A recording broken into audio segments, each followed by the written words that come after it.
This podcast episode is for investor education purposes only and is not intended to provide and should not be relied on for investment advice. Consult your personal investment advisor before engaging in any securities transaction. Another week, another crisis. No beach lounging for this private wealth management team. Up next, as always, let's separate the wheat from the chaff, the noise from the salient, and what the market really cares about. There's no reason to get outright negative, in my opinion, but it doesn't seem the risk-reward trade-off is as favorable as it was in the spring. Stay tuned.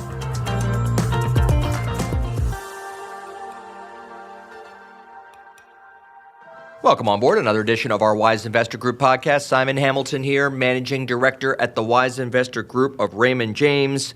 So happy to be with you. Hopefully you're taking some time with family, maybe getting out to the beach, doing some traveling. For us, we've got to keep one eye on the computer. There's too much going on. There's no rest for the weary, and this week, of course, was no exception. The temptation might be, what's that old cliche, sell in May and go away? While it is true that the November through April 6-month period historically has been a little bit better than the May through October period, not by much. I was looking at some data from FactSet in the last week. The May through October period, on average, going back to 1928 for the S&P, is annualized at 6.6% return. That's not bad. By the way, just a side note, if you are investing based on the calendar, chances are you're doing something wrong. Using that same FactSet analysis going back to 1928. This is really interesting. The data looks at starting in any given month and what your returns would have been annualized. Over a one-year basis, the worst return is starting in December, 11.2% annualized since 1928. Best, 12.3%, which would be if you started in July. It's only a 1.1% difference, obviously. Go out 5 years, the spread is even narrower, only 0.2% between the best month and the worst month. I think you get the point. There are reasons, maybe, to invest more heavily than others. Maybe it's valuation. Maybe it's the market pulls back a certain amount. Who knows? But the calendar is not one of them. All right, I'll leave it at that. I do have a lot to say about the current state of affairs, but before I get into that, give me just a quick 2-minute diversion because I am starting to see, and maybe you're seeing it as well, a proliferation in garbage. And by garbage, what I mean is people trying to sell you something. And this always happens, certainly not the first time. Whenever we get a lot of market volatility and there's a lot of anxiety, a lot of uncertainty, and of course we have that in spades, over the last few months, out come the salesmen, right? Because they know that you're vulnerable. They know that you're going to be receptive specifically to ideas that are intended to maybe diversify you away from some of the volatility or things that they suggest, are offering a store of value. The thing that I'm seeing most recently, you're probably seeing it as well, is people pitching precious metals, gold, silver. You don't have to be in the Wall Street casino. Own these things. They always go up. They're a store of value. I don't really have an opinion, at least on this podcast, about the merits of those things, but I do have an opinion on the delivery mechanism. You should not be taking advice from folks that have no idea who you are. When a stranger offers you something for free, it should immediately get you to ask some questions. Who are they? What do they want? Do they have your best interests at heart? What's in it for them? I know it sounds obvious, but I get calls literally every week. Somebody forwards me an article, and I'm certainly not belittling any client for doing this because I know a lot of these things are convincing. But I'll get a forward saying, hey, listen, should I do this? Is this something we should consider?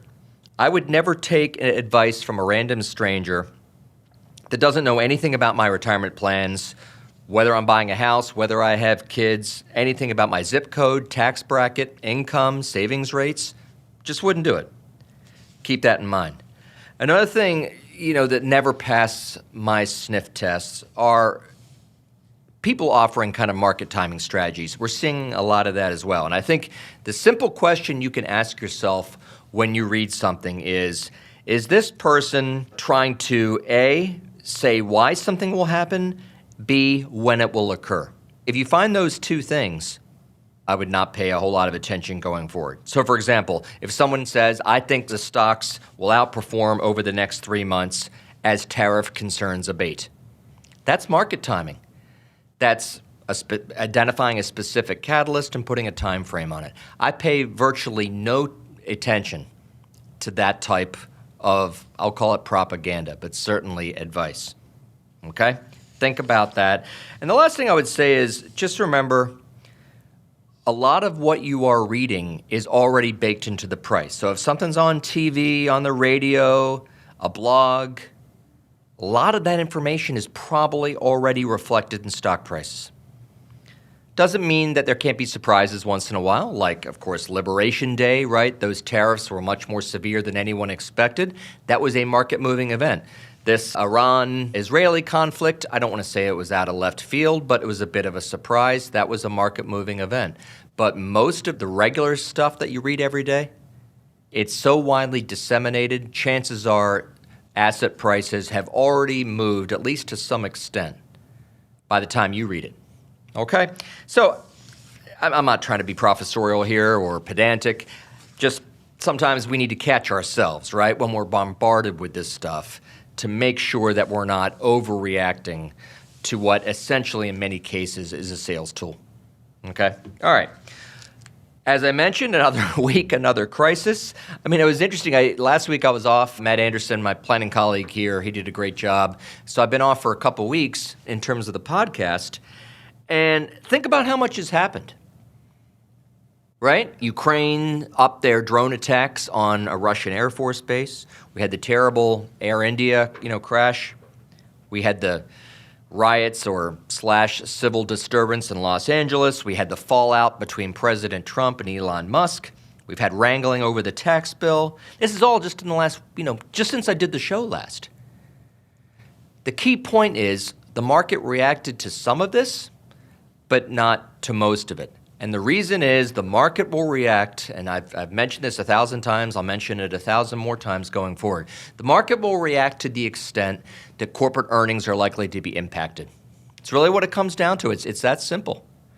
And most of these things, although very newsworthy and certainly relevant to us as humans, as citizens, as taxpayers, are not necessarily relevant from an investment standpoint because they haven't and probably are unlikely to affect corporate earnings, at least not right away and certainly not directly.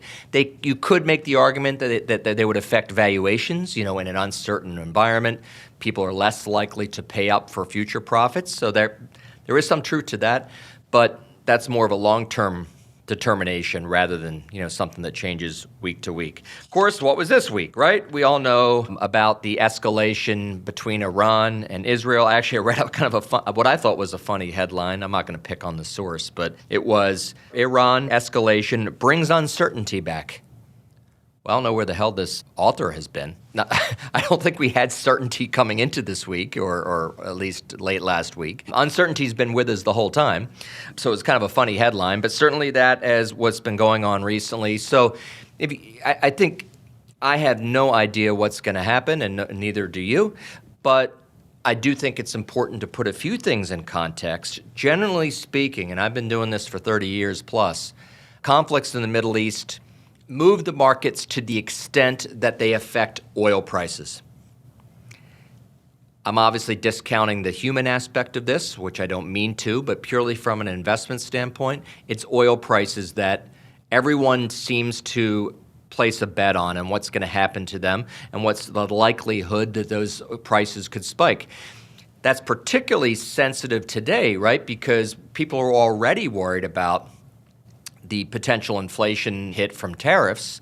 President Trump has promised multiple times to keep oil prices down as sort of an offset to that, right? So if you have the double whammy of tariffs and significantly elevated oil prices, that's why the market reacted pretty violently last Friday and could continue to be volatile if we see escalation there. On the face of it, Iran makes up roughly 12% of OPEC production and about 4% of global crude production. So it's clearly, if Iran were to leave the map altogether and shutter their production, either as a protest to U.S. support of Israel or whatever it is, that's kind of what we're looking at. By the way, this is according to FactSet. The big issue is, you may have heard, the Strait of Hormuz, Hormuz. That's the narrow channel between Iran and Oman. That's the choke point for about a quarter of global seaborne oil and about a fifth, 20% of all oil movement in the world. Think about that for a second. That is a big deal. So if Iran were to go nuclear, I know that's probably a poor choice of words, but let's say they went nuclear and mined the strait for whatever reason, that's kind of what's at stake there. Okay, so that's why the global markets are very much on edge right now. But again, just to kind of put that in perspective, I read something from the St. Louis Federal Reserve.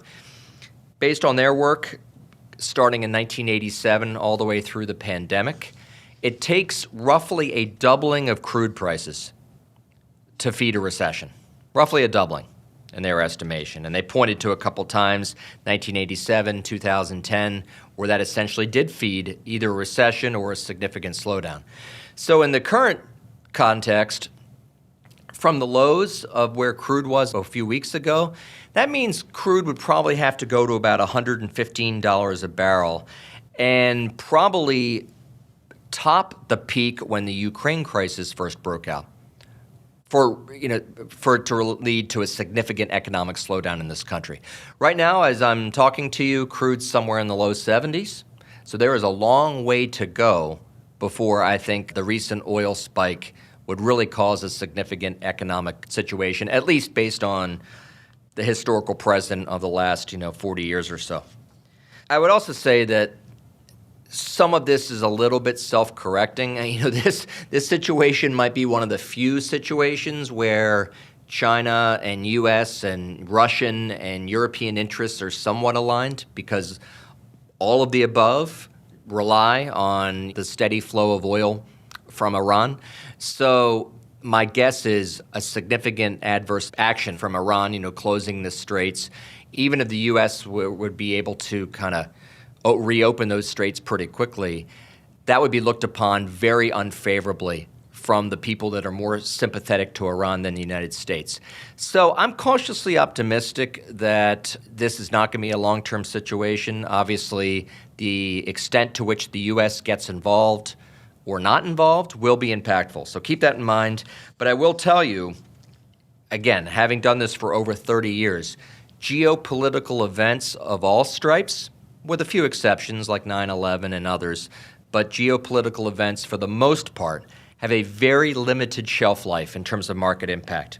I was reading something from Deutsche Bank.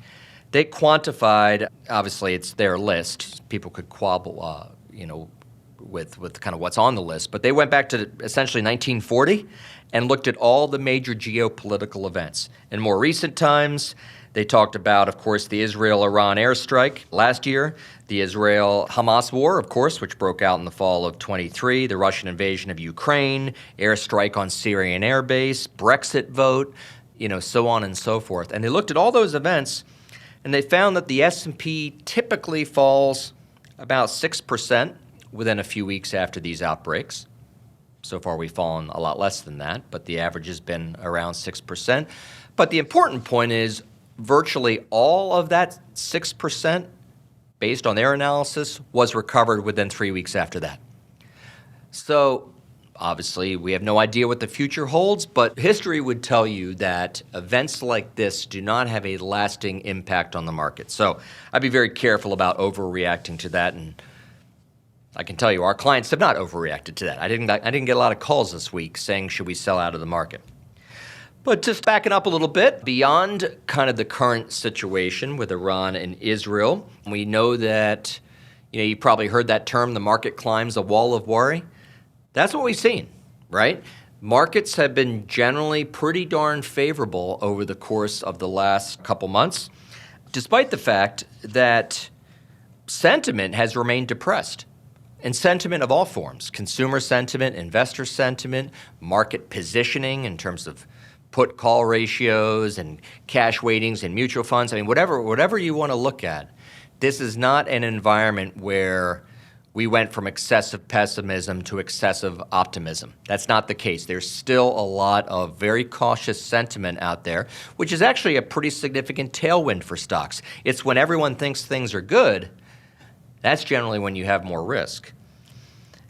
I've talked about the VIX before, VIX. That's one of the most closely followed measures of market volatility. And essentially market angst. The higher the VIX, that's the higher the kind of angst and anxiety in the market. We've seen major spikes when COVID broke out, of course, '08, and then on Liberation Day when Trump first announced the escalation in tariffs back in early April. But since April, we've had the third largest collapse. This is according to Bespoke Investment Group. The third largest or third greatest collapse in VIX going all the way back to 1980. Volatility has fallen dramatically, even if you include a slight uptick in volatility this week. And this is proven to be the shortest sell-off on a volume shock, the volume shock we got in early April, the shortest sell-off on a volume shock ever recorded, or at least in 75 years. Normally, according to Bespoke, the markets are still negative when you have that type of a volume spike like we saw a couple months ago. So this has really been something, right? And the market's picked up, obviously. But I think we're coming to, a bit of a crossroads. And by crossroads, I'm not saying that it's the time to get super negative or super pessimistic. But I do think it's fair to say that the risk-reward trade-off in the market is not as positive as it was.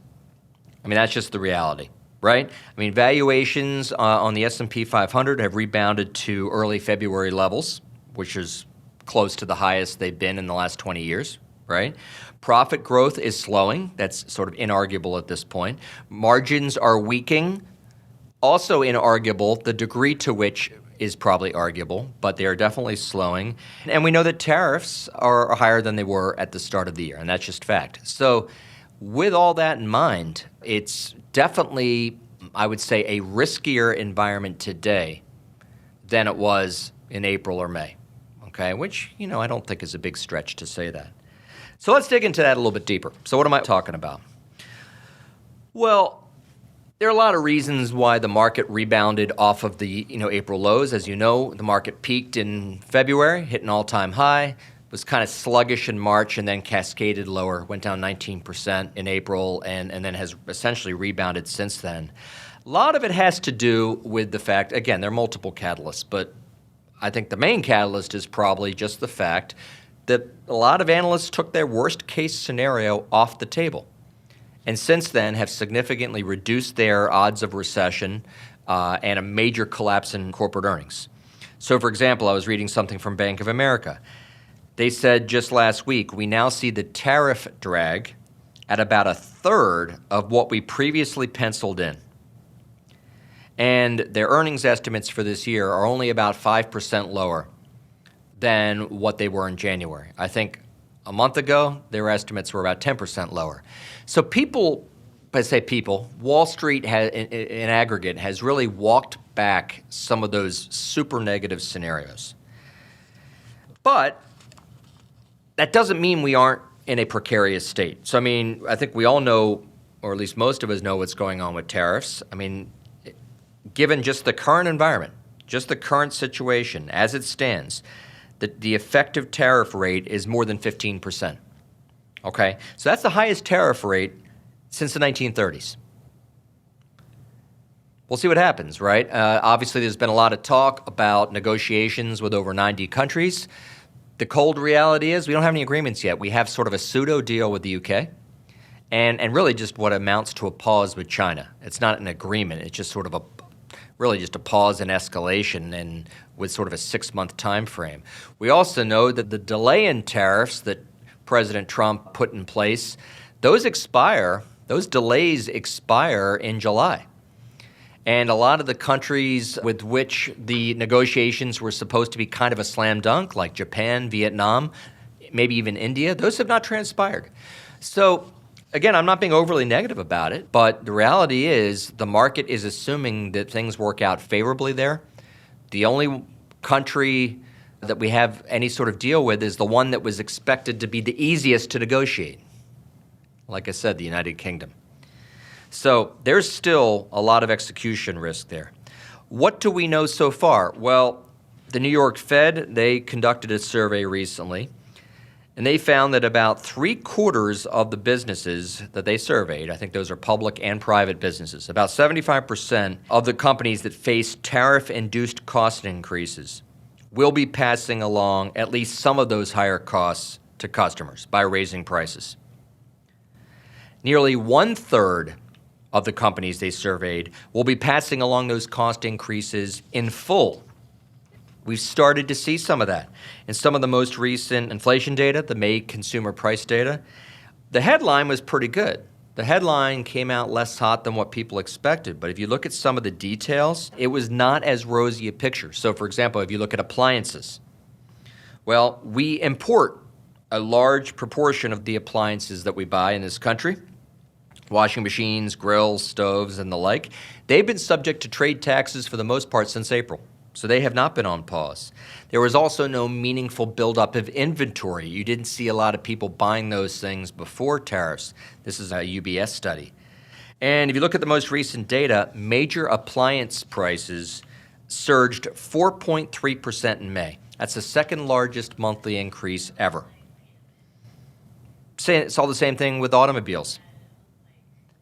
Import prices rose, suggesting that foreign companies were not absorbing trade taxes, which means that American consumers are paying the freight.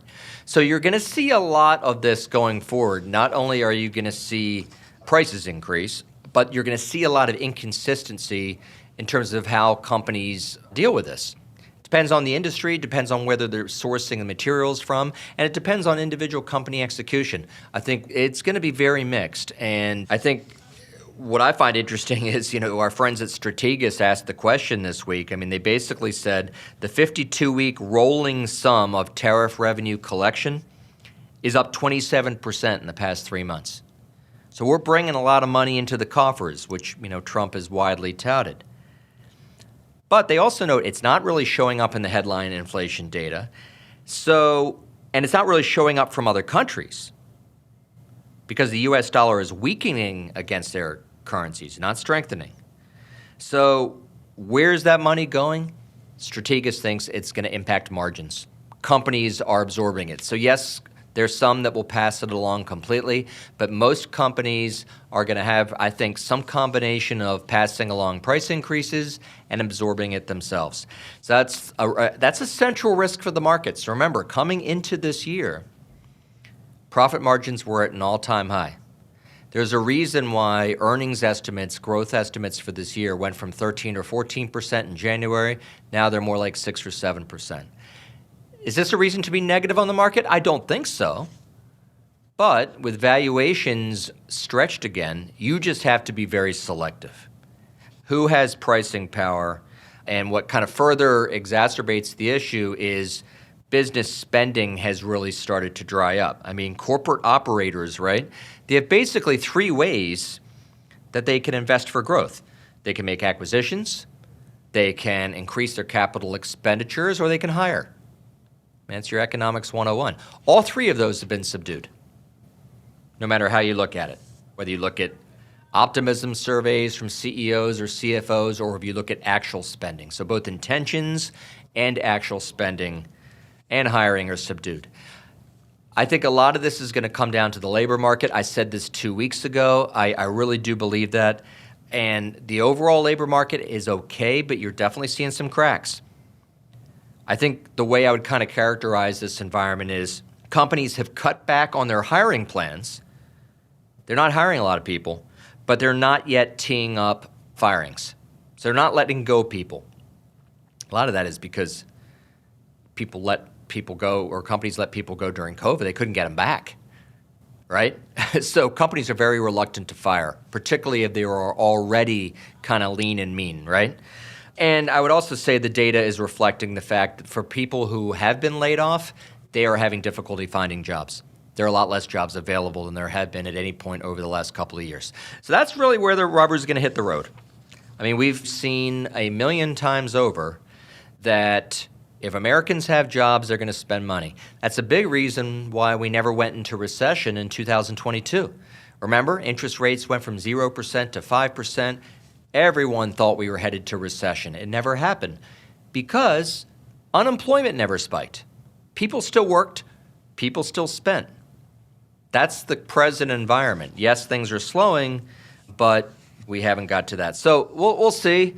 There's a lot of mixed opinion on whether we're in kind of a stagflationary environment where you have the risk of inflation and the risk of slowing. I mentioned Strategas a minute ago. They're of the opinion that both the stag and the inflation are here to a degree, but both of those things are temporary.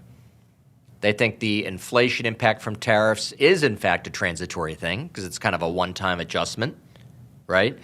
And they're also saying that some of the weak economic data is essentially a give back, a payback of activity that was kind of pulled forward. In other words, we saw a lot of spending, business spending and corporate spending late last year and early this year, people trying to get out in front of tariffs. Now, of course, the payback is they're not spending as much now. So they're saying that will be transitory as well. So we'll see. I'm not going to belabor this point. I'm just making the overall point that I don't think this is a market where you can abandon your discipline, where you can get overly confident. As you know, a lot of our portfolios are invested more in individual issues than, broad market indexes and funds. As a result, we think that selectivity is going to be very important. And by the way, keep diversification in your portfolio because your guess is as good as mine as to what's going to be leadership going forward. I read something from Charles Schwab. They found that for the entirety of this year, they looked at all the sectors in the S&P, healthcare, technology, financials. They looked at all the sectors. There isn't one sector that's maintained the top position for more than 2 weeks. The whole year. So if you're going to ask me, hey, where do I think is the best place to be positioned over the next 2 weeks, 2 months, 2 years? I have no idea. So just own good companies at good prices, and I would continue to argue for spreading out your risk, particularly when you have this vacillation between one day people are feeling good about growth, the next day people feel bad about growth. There's also a lot of policy volatility, right? Healthcare has been under pressure. We saw what happened with energy as crude prices have spiked. There's so much headline, policy, and overall economic sentiment volatility that it's almost impossible for anyone to know what sector is going to be in kind of in the poll car going forward. So I would just continue to, like I said, without belaboring the point, spread out your risk and don't worry if you have names in your portfolio that, aren't performing when the market's up 300 points. Because in a different type of day, literally a different type of day, they might be in a leadership role. That's the way things have been going, and that's the way that things might continue to go. Okay, up next, I'm going to transition. I do want to bring you up to speed on some individual names that we own for our clients and I own personally, as well as a new name, a name that we've never owned before to the best of my knowledge. Stay tuned, back in a minute.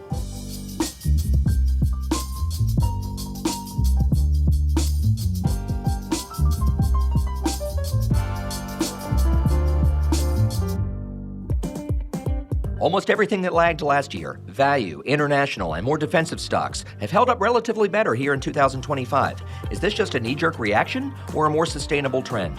Tune in every week as we discuss the latest financial trends and how to become a better informed, wise investor. Listen to us at The Wise Investor Show at raymondjames.com/The Wise Investor Group, or just find us on your favorite podcast app. Raymond James Financial Services Incorporated, member FINRA SIPC. The information contained in this podcast represents the opinions of the hosts and guests and does not necessarily represent the views of Raymond James and Associates, Inc., the Wise Investor Group, or their respective affiliates and employees. This podcast is for investor educational purposes only and is not intended to provide and should not be relied on for investment advice. The contents of this podcast do not purport to constitute a comprehensive summary of all information necessary to base an investment decision. Past performance is not a guarantee of future results. Securities mentioned in this podcast may not be suitable for all investors. Seek the advice of your financial advisor or other qualified financial service provider with any questions you may have regarding your individual situation. Discuss any tax or legal matters with the appropriate professional advisors. Raymond James and Associates, Inc., member New York Stock Exchange, SIPC. Welcome back to the Wise Investor Show. Simon Hamilton here, Managing Director at the Wise Investor Group of Raymond James. As promised, we have a new name in the portfolio, one that we just started adding to in many of our equity portfolios. As I always say, for one, these are names that we do own for our clients, and the names that I'm going to mention I actually own personally as well, so you can consider that a conflict of interest. If you are a client, I think you can feel confident that we've done our due diligence and determine that these are suitable for you. If you're not a client, I can't manage your money through the phone or the portfolio or the internet. Please make sure you do your own homework, make sure it's appropriate for you. But I wanted to highlight, I'm not going to spend a lot of time on it today. I'll pick it up on a future show. Markel Group, M-A-R-K-E-L, Markel Group, symbol MKL. You may or may not have heard of them, but they're eerily similar. Maybe eerily is the wrong word. Strikingly similar is a better word. Strikingly similar to Berkshire Hathaway. In fact, they actually own Berkshire Hathaway as one of their holdings. But a very similar business model. They are, at the heart of it, a property and casualty insurance company, but they also have a $12 billion equity portfolio, stock portfolio. So they're obviously not as big as Berkshire Hathaway, but same idea. Same idea, where they have an insurance company and the float from the insurance premiums, they use that to fund their equity portfolio. And of course, they have a large sort of cash and bond position too. Very similar structure. In fact, so similar that they actually, for years, I think for 34 years, I want to say, they've actually had a popular Sunday brunch in Omaha on the day after Berkshire's annual meeting. So they've sort of copied from the best. But the reason we took an interest in Markel here at the team is, one, they've had a superb long-term track record. I mean, the stock price, I think they went public in, I want to say 1986, I believe. I know I was in high school, so I think it was 86. Stock has had a 15% compound annual growth return. By the way, this is from their own filings. This is from their annual report. And that's about 3.3% annualized, better than the S&P. So they've had a really strong long-term record. But recently, things have not gone as well, if I'm being honest. The past 6 years has not matched their historical record, basically due to mediocre underwriting results on the insurance side. And they really have underperformed some of the other property and casualty companies for that reason. So Markel is taking that seriously. They've undergone a pretty significant shakeup in their insurance division recently. They brought over the head of their well-run European insurance division to be here in the U.S. Those returns already appear to be a little bit better. And the stock was also left pretty darn cheap as a result. Certainly cheaper than Berkshire Hathaway on a price-to-book basis, as well as some of their other competitors. So they now trade at about 1.4, maybe to 1.5 times book value, which again is cheaper than most of the other people that you would know in that space. And by the way, I found it very interesting. I don't know if I've ever seen another company do this, but they actually make an attempt to value their stock in their annual letter to shareholders. I think it's the first time I've ever seen this. And I'm not going to go into all their methodology. They looked at it in terms of earnings and price to book, a number of other things. But by their own math, they thought that their own intrinsic value was about $2,600 a share. This is as of the end of last year. Whereas the current stock price is a little over $1,900. So take that with a grain of salt. This is management's own analysis. This is not my price target. But clearly, they at the company feel that the underlying worth of the company is significantly greater than what the market's giving them credit for. We'll see if that's the case.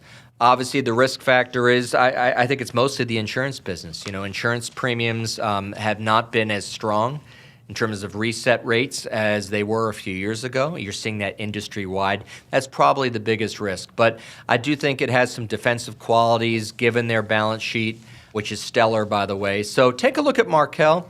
By the way, we still own Berkshire Hathaway for clients, and I also own Berkshire personally. So this is not a negative reflection on Berkshire.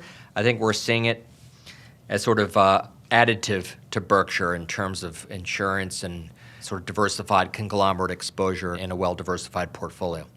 Okay, so take a look at it, symbol MKL, see if it's right for your portfolio. I wanted to highlight Wells Fargo. You all know Wells Fargo, one of the largest financial institutions in the United States. Of course, they have a significant commercial bank, also a significant investment bank, and a private wealth management group, much like we have here at Raymond James. Ticker symbol WFC. Wells Fargo has piqued our interest even more recently, mainly because they've been under kind of a shroud, if you will, a regulatory shroud. A lot of it was of their own making. You may recall a few years ago they had some significant governance issues. They were accused of all kinds of conflicts of interest. They significantly shook up their management team, and the Federal Reserve and others put them under some pretty tight reins in terms of capital constraints, meaning that they essentially had to shrink their balance sheet. They were not allowed to go out and do a lot of the things that they wanted to do to grow their business. So the Raymond James analyst who covers the stock, David Long, he actually came out this week and actually raised his estimates for the company for a number of reasons. One is that it looks like that asset cap is going to be removed. So essentially, Wells Fargo is going to be able to put more money back into their business and support a larger balance sheet than they've been able to do in a number of years. And for Raymond James, they think that, one, that's going to benefit their corporate and investment banking businesses in particular. Okay, they grew their business prior to the cap was in place. They had about 50% higher annualized growth than what they've had the last few years. Okay, so they think that that can return. Secondly, they're going to go back to their core commercial banking growth. Wells lost a lot of market share when these caps were put in place. They had something like 11.7% of all deposits in the country. These are commercial deposits. In 2017, last year only 9.3%. If Wells had maintained that 11.7% market share, according to Raymond James, that would have realized an incremental $365 billion of deposit growth over the past 7 years, which you haven't gotten. Right? So the expectation is that they can recapture some of that lost market share. They also have a lot of positive operating leverage because they had to spend so much money just to clean stuff up. They hired over 10,000 regulatory personnel and spent over $2.5 billion in governance, compliance systems, supervision systems, all the rest, just to essentially appease regulators, appease the Fed. They're still going to have to spend some of that money, but the incremental costs are going to be much lower. So for all those reasons, the Raymond James analysts took up the earnings estimates for Wells. I won't say that they're dirt cheap. They still trade at a slight premium to the sector, but they are cheaper than some of their bigger competitors. And I think the risk-reward trade-off on Wells has gotten significantly better. The negative would be more of a macro negative. Obviously, if the economy does slow down significantly, if we do in fact go into recession, if the consumer pulls back, those are all risks, just like the risks are for all banks. But on a relative basis, I think Wells Fargo has the opportunity to potentially shine over the next few years. So take a look at that. Last one I just wanted to mention briefly. They're on a slightly different fiscal year than most, so they reported earnings relatively recently. As Broadcom, you've probably heard of Broadcom. If you're a long-term client, we've owned the stock for a long time, well before AI was a thing, back when they were just doing chips for 5G and supported mostly a telecommunications business and maybe a data center business. But now, of course, they are a household name in the AI space along with NVIDIA. I think the key point about Broadcom is they play in a slightly different sandbox than NVIDIA. Okay, so I don't think it's one or the other, and I don't think, obviously they compete in certain areas, but they don't compete directly in a lot of areas. NVIDIA is more sort of the mass market supplier of chips, essentially, and that's an area in which they have monstrous pricing power. Broadcom is more specialized. So for the quote-unquote hyperscalers, like the Metas of the world, the Googles of the world, the Microsofts of the world, these are the companies spending tens of billions of dollars. Those companies are large enough spenders where they need custom chips that are designed just for them. And that's where Broadcom is really making their hay. In fact, in their AI space, they only have 3 core customers, and they've talked about how they're adding another 4. So they're only going to, so it's a concentrated business, but it's a very high multiple business. And there's an article in Barron's on Broadcom the other day. They think that just their AI revenue could spike to $36 billion by 2027, and maybe close to $70 billion by the end of the decade. So we're talking big-time growth and big-time growth in their free cash flow. If they get any sort of lift out of their traditional other businesses, wireline, telecommunications, supplying Apple and what have you, that would obviously be accretive. So Broadcom looks like they're in the right space at the right time. I think the negative on Broadcom would be a couple things. One is they do have a concentrated business. So if Meta decided or Google decided to slash their CapEx budget, that would obviously be a material impact. They're also not cheap anymore. I mean, they used to be a value stock. They were 12, 13 times earnings not that long ago. Today, they're over 30 times earnings. So that doesn't mean the stock can't go higher. It just means that the margin for error is lower, okay? But I think Broadcom's at a stage now where if you want AI exposure, I think you can kind of put it in the core holding camp. I think that's fair to say, as long as you acknowledge those risk factors.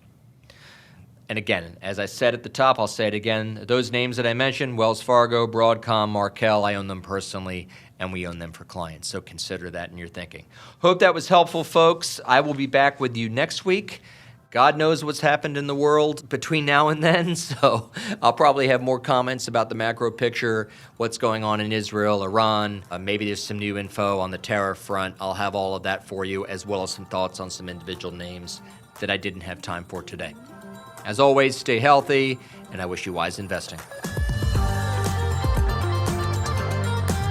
The information contained in this podcast represents the opinions of the hosts and guests and does not necessarily represent the views of Raymond James and Associates, Inc., the WISE Investor Group, or their respective affiliates and employees. This podcast is for investor educational purposes only and is not intended to provide and should not be relied on for investment advice.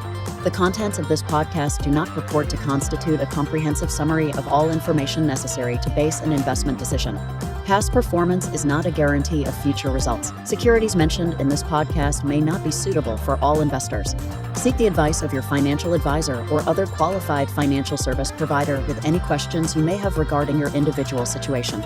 Discuss any tax or legal matters with the appropriate professional advisors. Raymond James and Associates, Inc., member New York Stock Exchange, SIPC.